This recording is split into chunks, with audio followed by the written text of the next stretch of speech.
வீட்டுக்கடனை விரைவாக அடைக்க இதை செய்யுங்கள்.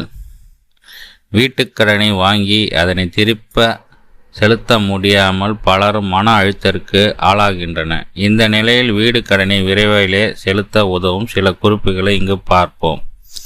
சொந்த வீடு என்பது பலருக்கும் தற்போது வரை கனவாகவே இருந்து வருகிறது. அதிலும் சென்னை போன்ற பெருநகரங்களில் சொந்த வீடு வைத்திருந்தால் பெரும் மதிப்பு இருக்கும்.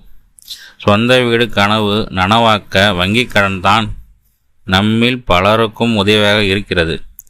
அதற்கு ஏற்ப பல தனியார் வங்கிகளும் போட்டி போட்டுக்கொண்டு குறிப்பிட்ட வட்டி விகிதத்தில் வீட்டுக்கடன் வசதியை அளிக்கின்றன. வீட்டுக்கடன் வாங்கும்போது சரியான வங்கியை தேர்வு செய்வோம். நமக்கு சாதகமான வட்டி விகிதத்தை பெறுவதும் மிக முக்கியமாகும். ஏதாவது ஒரு வங்கியில் வட்டியை பொருட்படுத்தாமல் அவசரத்திற்கு கடன் வாங்கி விட்டு பின்பு அல்லல்படுவதை விட முன்பே திட்டமிட்டு வீட்டுக்கடன் வாங்குவதுதான் சிறப்பு. வீட்டுக்கடன் வாங்கியதும் மாதம் தவணை முறையில் ஒரு குறிப்பிட்ட தொகையை செலுத்தி அக்கடனை அடைத்து வர வேண்டும். இந்த கடன் பல வருடங்களுக்கு நீடிக்கும். அதாவது மாத சம்பளத்தில் ஒரு பகுதி கடனுக்கான தவணை தொகைக்கே போய்விடும். ஆகையால் முடிந்த அளவில் விரைவாக வீட்டுக்கடனை அடைக்க திட்டமிட வேண்டும்.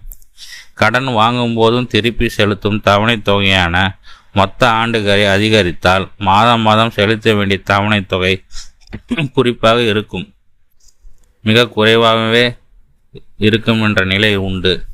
அதேபோல் ஆண்டுகளை குறைத்து கொண்டால் தவணை தொகை அதிகமாக இருக்கும். இதில் கவனிக்க வேண்டிய மற்றொரு விஷயம் என்னவென்றால், ஆண்டு அதிகரிக்கும் போது வட்டி விகிதம் அதிகமாகும். ஆண்டு குறைந்தால் வட்டி தொகையும் குறையும்.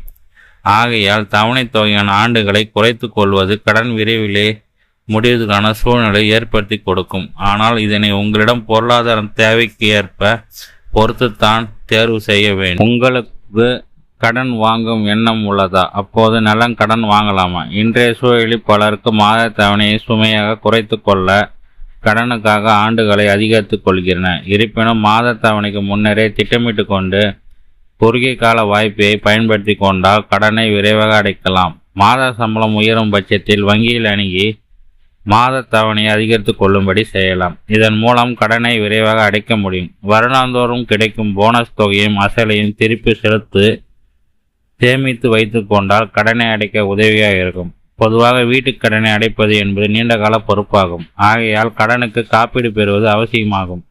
கடன் வாங்கும்போது வங்கி காப்பீட்டை அளித்தாலும் தனியாக ஒரு காப்பீடு செய்வது நல்லது. ஏனெனில் வீட்டுக்கடனை வேறு ஒரு வங்கிக்கு மாற்றும் போது வங்கிக்கு அளித்த காப்பீடு செல்லுபடியாகாது. இந்த நேரத்தில் நாம் தனித்து எடுக்கும் காப்பீடு தான் மிகவும் உதவும்.